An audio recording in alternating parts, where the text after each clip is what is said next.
There is utter outrage after horrific rape cases in Badaun, Etawah, and even in Mulayam Singh Yadav's own constituency of Azamgarh. Has Uttar Pradesh become India's new rape capital? And is there now a complete breakdown in law and order and safety with little or no hope for justice?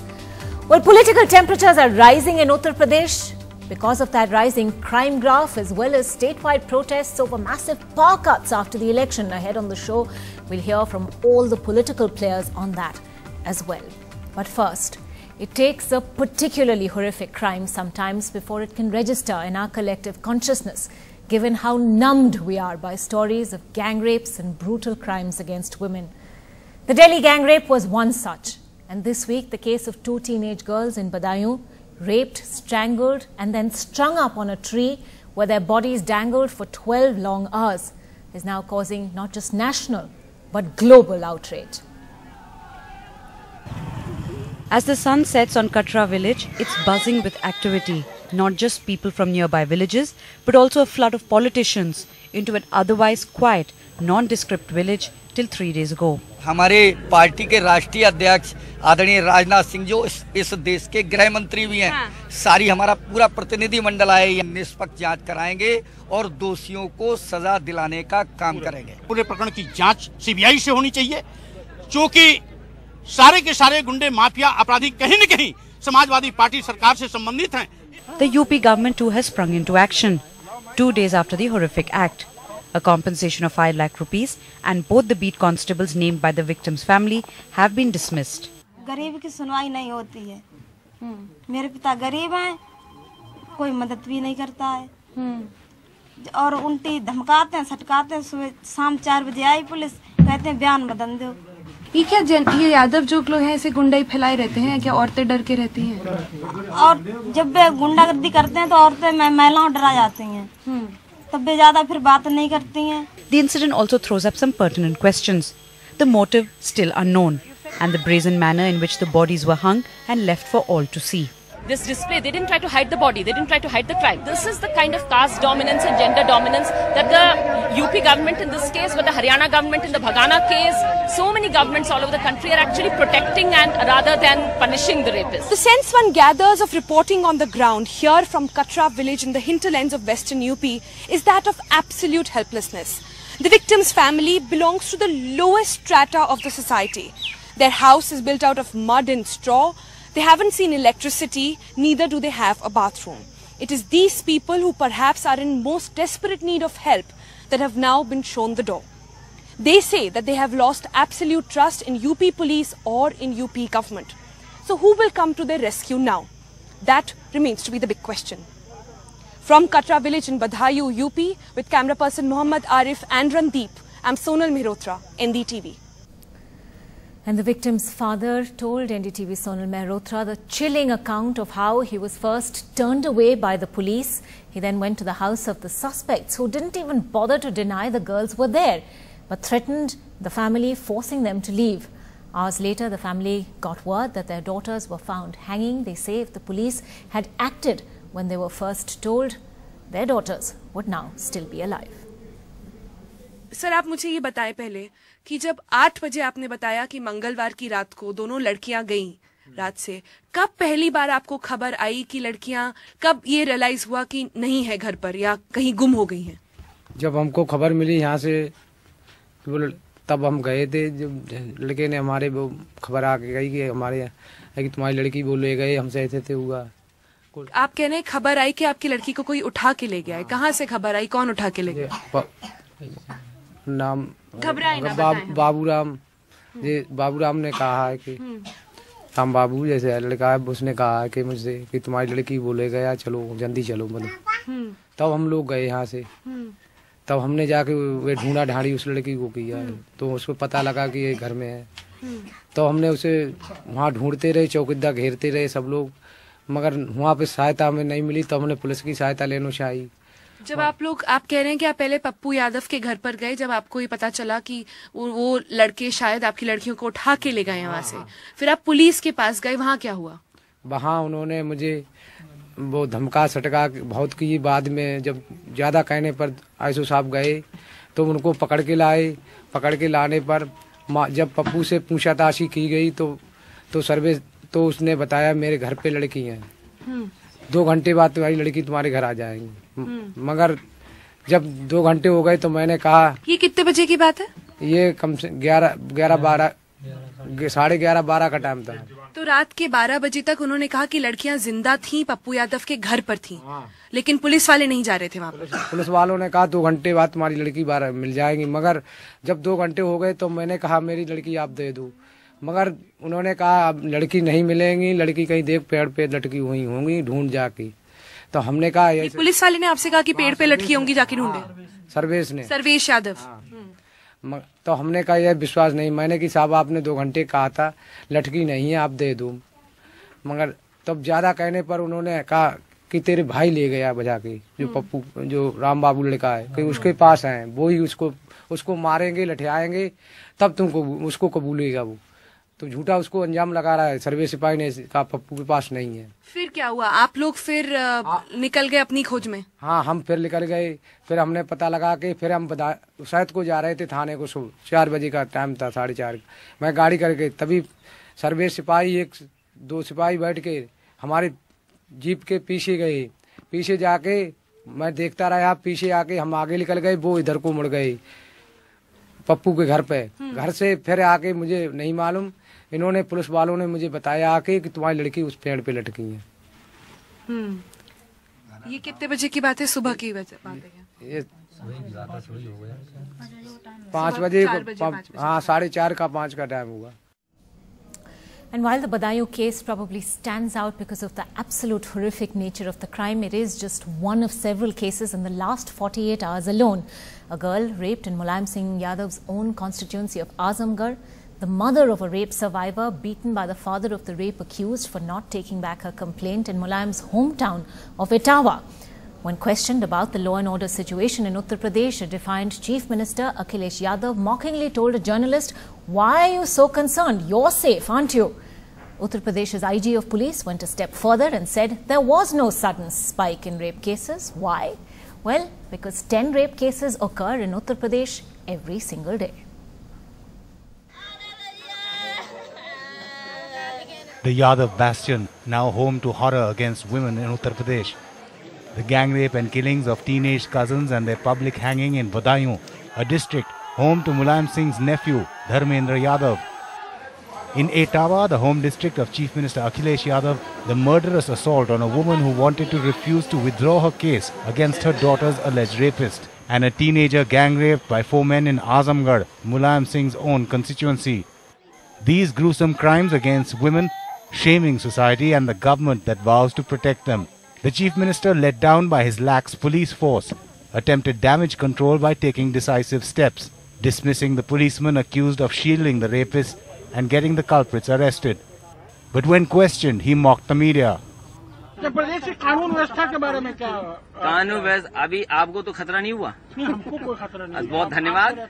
The Chief Minister's callousness, a reminder of his father Mulayam Singh's shocker that boys accused of rape make mistakes, a comment he made to justify his manifesto promise that the party will check the misuse of the new stringent rape law. Rape में फांसी दी जाएगी, 3 लड़के हैं, गलती हो जाती है. Their attitude towards crime against women evoking sharp criticism. यहाँ पर राष्ट्रपति शासन लगाने के लिए तो केंद्र की सरकार के पास इनको अपनी सिफारिश भेजनी चाहिए. However, the police claim that the rate of rapes is not alarming. Uttar Pradesh में हर रोज आपको जो रेप की संख्या देखेंगे तो it will be almost 10 reps a day. That is 10 reps a day. अगर आप नेशनल क्राइम रिकॉर्ड ब्यूरो के स्टैटिस्टिक्स से देखते हैं तो वो अनफॉर्चुनेट है, इतना हो रहा है. हाउएवर, हैविंग सेड दैट, आपको ये भी समझना पड़ेगा कि अगर हम उत्तर प्रदेश का क्राइम रेट से अगर देखते हैं, पॉपुलेशन से आप करके देखते हैं, तो it still figures as number 22 in all the states. The Modi government demanded an update from the state government, which wrote back assuring that action has been taken and everything is under control. But with the 9 accused in Badaun, Azamgarh and Etawah still at large, Akhilesh Yadav's assurances of speedy justice ring hollow. With bureau inputs, Amitabh Revi, NDTV.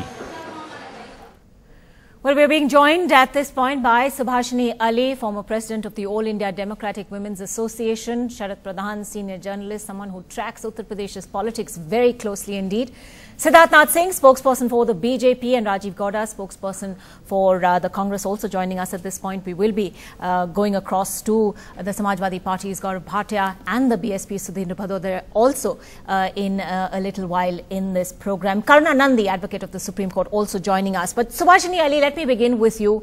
3 horrific cases of rape, but the Badaun one probably standing out because of the sheer brutality involved in this gang rape of 2 teenagers, 12 and 14 years old. They were strangled. They were strung up in public for 12 long hours. You know, do you see this? Do you see safety for women in this country as a distant dream, but particularly so for poor, marginalized women from these ones from other backward communities? You see, in Uttar Pradesh, there are many factors which actually are creating, worsening the situation. There's the caste factor. There's the factor of the government taking sides, supporting criminals, supporting the rapists. And it's not only rapists that belong to, you know, the caste that is supposed to be the caste of the ruling party, but across the board. And there is no speedy justice. There are no fast-track courts. There's no speedy justice. And this is one state government which also has not announced any compensation policy for rape victims and their families. So on all counts, this is one of the worst states as far as safety of women is concerned. Now, these 3 episodes that have taken, these 3 terrible incidents that have occurred in just the last 3 days, each one of them just shows the kind of attitude of the police and the government towards the whole question of safety of women. In Etawah, this girl was raped and the FIR was filed, but all the emphasis was on trying to make the family withdraw the FIR and not give them any protection. Finally, the mother was assaulted. She was stripped. There's even talk that she may have been raped, sexually assaulted. She is now in the hospital in Sefai. Who knows what's happening to her in Sefai? But this rape occurred in the same area where the entire family of Mulayam Singh lives, that is civil lines of Etawah. So this is the situation there. In Azamgarh in Sarai Mir, another young girl, she's dragged, she's gang raped, and I don't think she's alive. She's been murdered. And Badaun, this horrendous exhibition of the way people feel that they can get away with anything, hanging the 2 girls. But you have to see this in the context. In Lucknow, there's a case that is going on since 2005, that is the Ashiana gang rape case, in which a minor of 12 was raped in 2005 by a gang of boys led by a Samajwadi Party leader's nephew. Right. Till today, the matter is going on in court, that was this boy a minor or a major when the rape occurred, and for that reason, from 2005 to now, there is no justice seen or no justice done. So in this situation, who is getting empowered? It is the rapists and the criminals. The rape victims are left to fend for themselves. Right. Their poor families are left to fend for themselves. They get no help of any kind in pursuing these cases or in trying to look after these young girls if their lives are saved.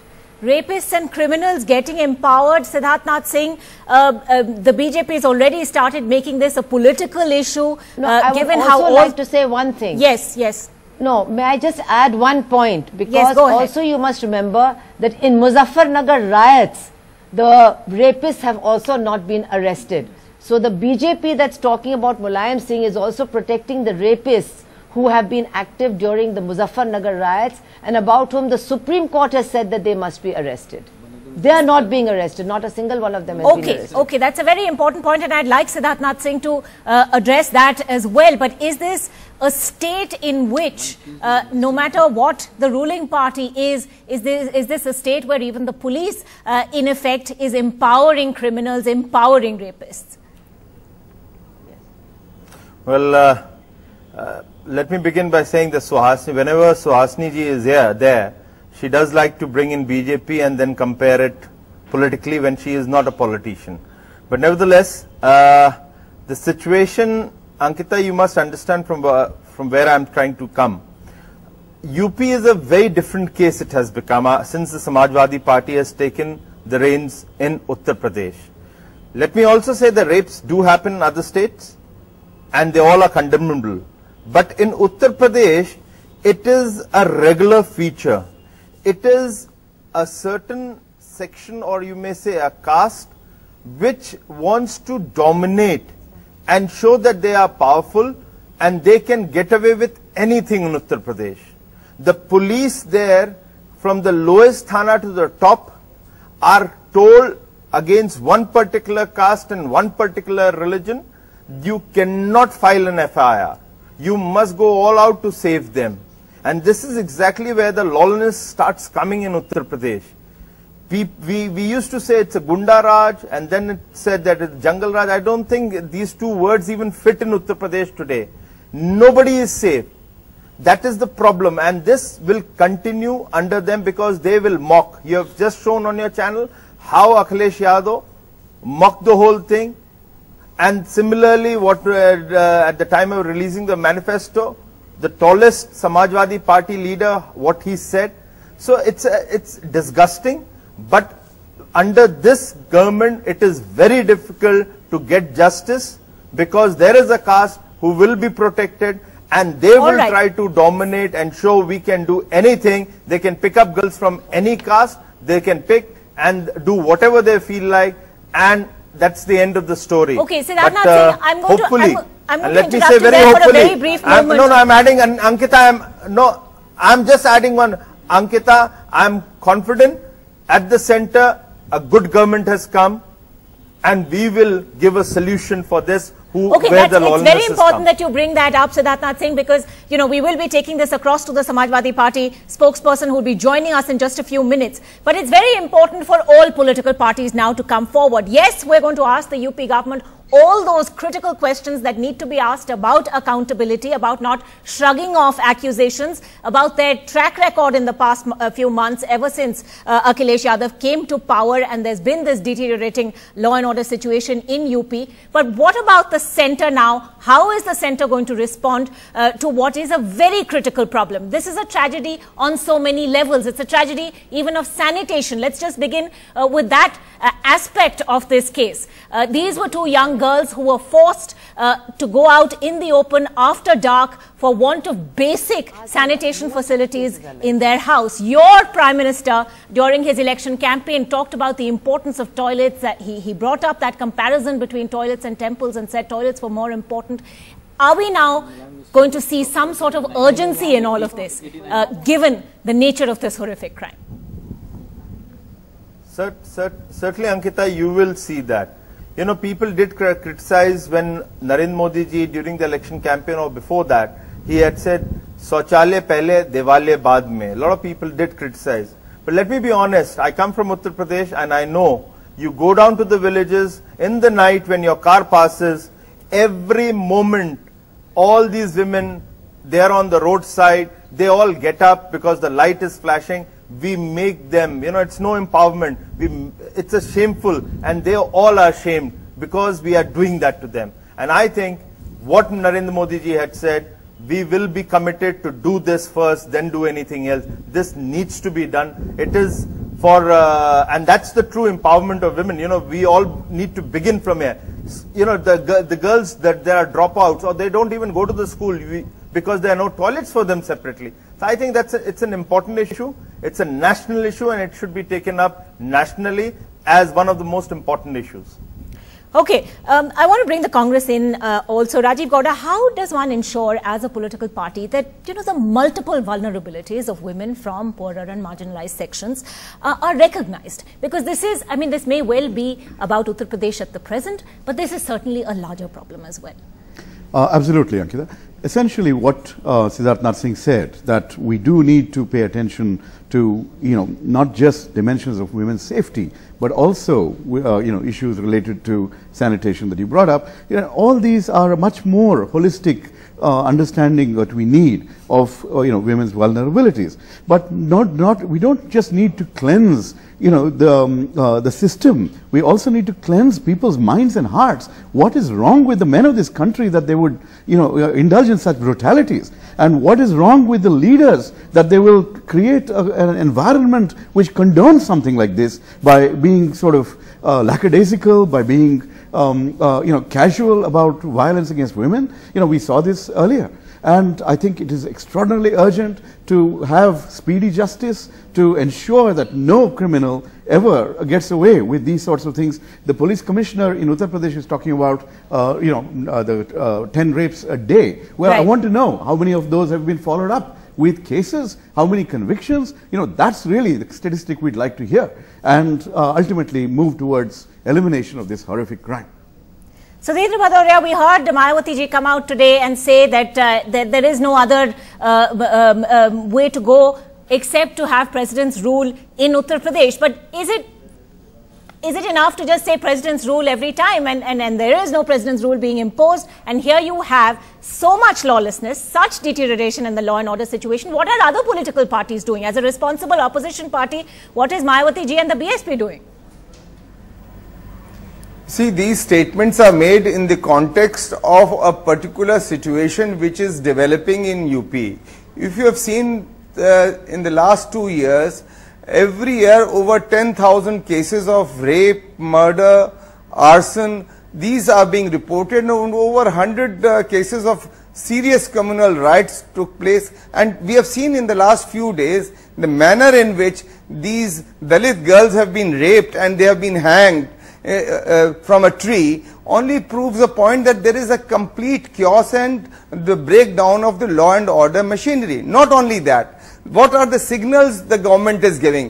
When today a journalist asked Akhilesh Yadav, the Chief Minister of Uttar Pradesh, and he retorted back that after all you are safe, why are you raising this issue? The Chief Minister's father, he says that rape are minor issues and we should not punish those people who are involved in a manner which is which will clamp down a serious issue, and which will also make these people, those people who are responsible for such acts, they will be dealt with iron hands. Now, therefore, it is in this context these statements are made, and we have seen there is a complete breakdown of the law and order machinery, and that is why this statement has been made. And let me tell you, now it is not only there.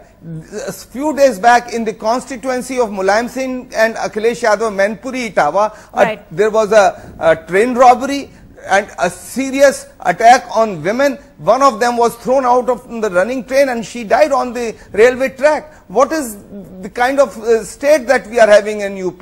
So therefore, it is in this context this statement has been made. Okay, and we have seen in 2 years, they have not been able to provide any law and order to the people, and there is a complete breakdown. In 2 years, you say there is an absolute breakdown of law and order in Uttar Pradesh. Karna Nandi, Akhilesh Yadav came in with this mandate, with a great deal of positivity around him for being a dynamic young leader. We've seen what's happened in the last 2 years or so, but very specifically in the kind of rhetoric we've heard from the leaders of Uttar Pradesh, where a Mulayam Singh Yadav says, boys will be boys, they make mistakes, girls lie too. Or for that matter, Akhilesh Yadav saying today, telling a journalist, why do you care, you're safe, and talk about the control room we've set up instead. Do you see the police in Uttar Pradesh taking a cue from what their political masters are saying?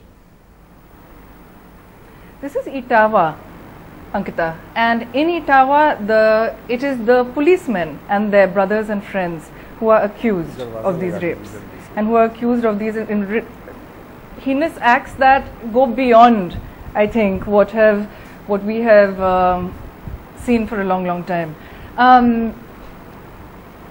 The trouble is that these are extremely widespread. We also see that there's a very clear message from the chief of the ruling party in Uttar Pradesh that these are merely mistakes, essentially that these should not be prosecuted, right? Now, what is the central government doing? Has the case been transferred to the CBI, firstly? Not that I've heard of so far. Are people of rapists of particular communities being protected by members and of the ruling party at the center? This is an important question to be asked. But most importantly, there is this 10-point governance plan that has been released. It speaks of infrastructure, very important. It speaks of the economy, very important.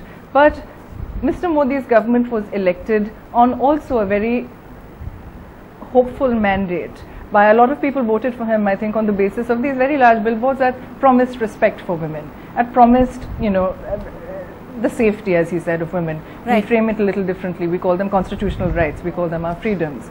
But there is a huge commonality there. We know what needs to be done. I have some questions for Siddharth Singh ji, if I may. Yes, go ahead. Firstly, this is not a myth, right? Like, it's not that we see what needs to be done, that this is something that just happens in this country. This is clearly the responsibility of the central government to lead. Yes, the state governments are in charge of police, but the central government has the CBI in this case, and in the Haryana case where the 13-year-old girl and her the other teenagers with her were raped, and in case such as this. We need to increase the number of judges, work with state governments to increase the number of judges. From 14 per million, we need to change the mindsets, and the central government needs to take the lead on this in terms of changing the curriculum that is in its and having workshops for girls and boys, having widespread SMS campaigns. So swift and certain justice, transforming mindsets, amending the law to prevent atrocities against Dalits, making sure that there are action plans across ministries.